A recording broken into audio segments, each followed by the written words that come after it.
ಧಾರವಾಡದ ಲೋಕೂರಿನ ಮನೆಯ ಕಥೆ, ಮನೆಯವರ ಕಥೆ ಬಹಳ ಇಂಟ್ರೆಸ್ಟಿಂಗ್ ಆಗಿದೆ.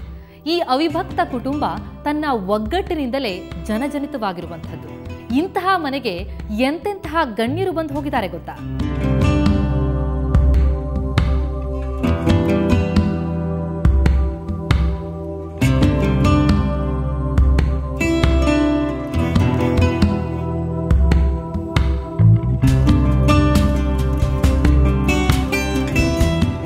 ಮನೆಯ ಇತಿಹಾಸ ಬಹಳ ದೊಡ್ಡದು.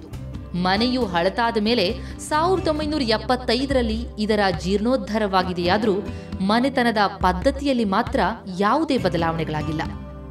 ಈ ರೀತಿ ಇಂದಿಗೂ ಒಂದೇ ಸೂರಿನಡಿ 200-300 ಮಂದಿ ಅನ್ಯೋನ್ಯವಾಗಿ ಬಾಳ್ವೆ ನಡೆಸ್ತಾ ಇದ್ದಾರೆ ಅಂದರೆ ಎಂಥವರಿಗೂ ಆಶ್ಚರ್ಯ ಆಗುತ್ತೆ. ಹೀಗಾಗಿಯೇ ಈ ಮನೆ ಕುತೂಹಲದ ಗೂಡು. ದೇಶ ವಿದೇಶಗಳಿಂದ ಜನ ಈ ಮನೆಯನ್ನ ನೋಡೋದಕ್ಕಿಂತ ಮನೆಯವರ ಬಾಳ್ವೆ ನೋಡೋದಕ್ಕಂತಲೇ ಬರ್ತಾರೆ. ಹಲವು ಗಣ್ಯರ ಭೇಟಿಗೆ ಈ ಮನೆ ಸಾಕ್ಷಿಯಾಗಿದೆ. ಜೊತೆಗೆ ಈ ಮನೆಯವರು ಕೂಡ.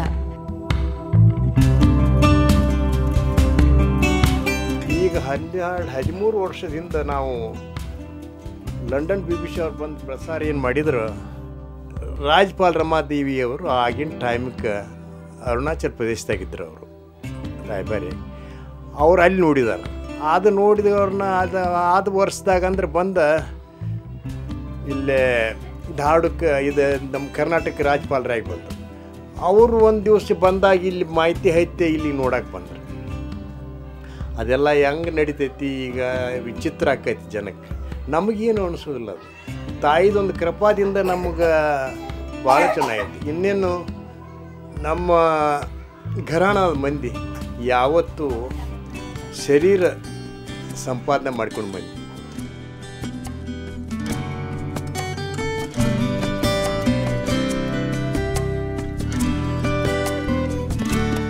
ಈ ಮನೆಯ ಮಕ್ಕಳಿಗೆ ಆಟಕ್ಕೆ ಅಂತ ಪಕ್ಕದ ಮನೆಯಲ್ಲಿ ಮಕ್ಕಳಿದಾರ ಅಂತ ಹುಡುಕೋ ಪ್ರಮೇಯವೇ ಇಲ್ಲ. ಈ ಮನೆಯವರೇ ಇವರಿಗೆ ಸಾಕೇನೋ ಎಂಬಂತೆ ಇವರದ್ದೇ ಲೋಕ, ಇವರದ್ದೇ ಸಾಮ್ರಾಜ್ಯ.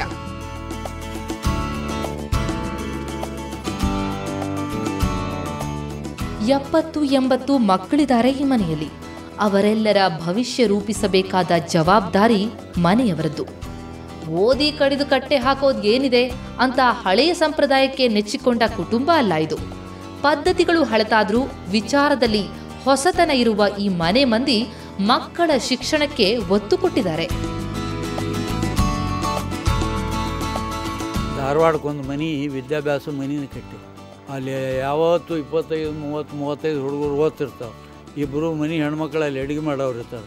ಪ್ರತಿ ವಾರ ಇಲ್ಲಿಂದ ಹಿಟ್ಟು ಅಕ್ಕಿ ಬ್ಯಾಳಿ ಎಲ್ಲ ಹೋಗ್ತೈತಿ. ಪ್ರತಿ ದಿವಸ ಸಂಜೆ ಬಸ್ಸಿಗೆ ಹಾಲು ಹೋಗಿ ಅಲ್ಲಿ ಕಾಯಿ ಪಲ್ಯ ಎಲ್ಲ ಇಲ್ಲಿಂದ ಕಳಿಸ್ಕೊಡ್ತಾರೆ. ಅಲ್ಲಿ ಊಟ ಮಾಡ್ತಾರೋ. ಯಾವ ಹೈಸ್ಕೂಲ್ ಹೋಗ್ತಾನೆ, ಯಾವ ಕಾಲೇಜಿಗೆ ಹೋಗ್ತಾನೆ, ಯಾವ ಮಾತೆಲ್ಲಿ ಹೋಗ್ತಾನೆ, ಏನೇನು ಕಳಿತೈತಿ. ಧಾರವಾಡ ಹುಬ್ಬಳ್ಳಿಗೆ ಆದ್ರೆ ಎಲ್ಲ ಕಾಲೇಜ್ ಇದಾವೆ, ಎಲ್ಲ ವಿದ್ಯಾರ್ಥಿ ಕಾಲೇಜ್ ಇದಾವೆ. ಈ ಕಲ್ತು ಸಾಕಷ್ಟು ಹುಡುಗರು ಶಾಣ್ಯಾರಾಗ 10 ಮಂದಿ ನೌಕರಿ ಮಾಡ್ತಾರೆ. ಅಲ್ಲದ ಈಗ ಸದ್ಯ ಮನ್ಯಾಗ 3 ಮಂದಿ ಇಂಜಿನಿಯರ್ ಅದಾರ. 3 ಮಂದಿ ಇಂಜಿನಿಯರ್ ಅದಾರು. ಏನು ಎಲ್ಲ ಕಲಿಬೇಕು ಎಲ್ಲ ಕಲ್ತಾರು. ಎಲ್ಲರೂ ಅದಾರ. ಹೆಣ್ಮಕ್ಳು ಕಲಿಯಾಕತ್ತಾರ. ಆದ್ರೆ ಜಾಯಿಂಟ್ ಫ್ಯಾಮ್ಲಿಯಾಗ ಕಲಿಸೋದಾಗೋದಿಲ್ಲ ಅಂತಾರಲ್ಲ, ಸಿಂಗಲ್ ಫ್ಯಾಮ್ಲಿಯಾಗ ಕಲಿಸೋದಾಗೋದಿಲ್ಲ.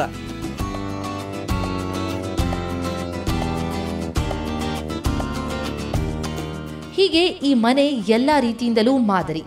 ಮನೆಯವರ ನುಡಿ ನಡೆ ಗ್ರಾಮಸ್ಥರಿಗೆಲ್ಲ ದಾರಿದೀಪ ಕೂಡ. ಹೀಗಾಗಿನೇ ಸ್ಥಳೀಯರಿಗೆಲ್ಲ ಈ ಮನೆತನದ ಬಗ್ಗೆ ಅಪಾರ ಗೌರವ.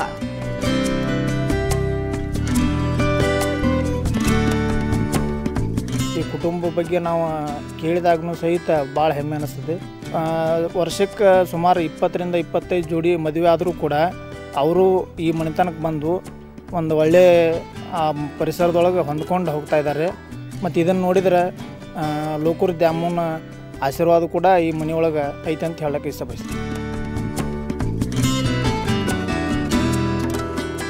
ಈ ಕಂಬಗಳು ಈ ಮನೆಯ ಆಧಾರವಾದರೆ ಈ ಮನೆಯ ಮಂದಿ, ಅವರ ಪದ್ಧತಿಗಳು ಈ ಮನೆತನದ ಆಧಾರ ಸ್ತಂಭ. ಈ ಮನೆಯಲ್ಲಿರುವವರು ಮದುವೆಯಾಗಿ ಬರುವ ಸೊಸೆಯಂದಿರು, ಇಂದಿನ ಪೀಳಿಗೆಯ ಮಕ್ಕಳಾದಿಯಾಗಿ ಮನೆಯ ಎಲ್ಲ ಹೊಸ ಹಳೆ ಸದಸ್ಯರು ಅವಿಭಕ್ತ ಕುಟುಂಬದಲ್ಲಿ ನಂಬಿಕೆ ಇರಿಸಿಕೊಂಡಿರೋದೇ ಈ ಮನೆಯ ಉಳಿವಿಗೆ ಕಾರಣ. ಮನೆ ಮಂದಿಯ ಸಂಖ್ಯೆ ಹೀಗೆ ಏರುತ್ತಲೇ ಹೋದರೂ ಮನೆಯ ಆಯಸ್ಸು ಮಾತ್ರ ಕಡಿಮೆಯಾಗದಿರಲಿ ಅನ್ನೋದು ನಮ್ಮ ಆಶಯ.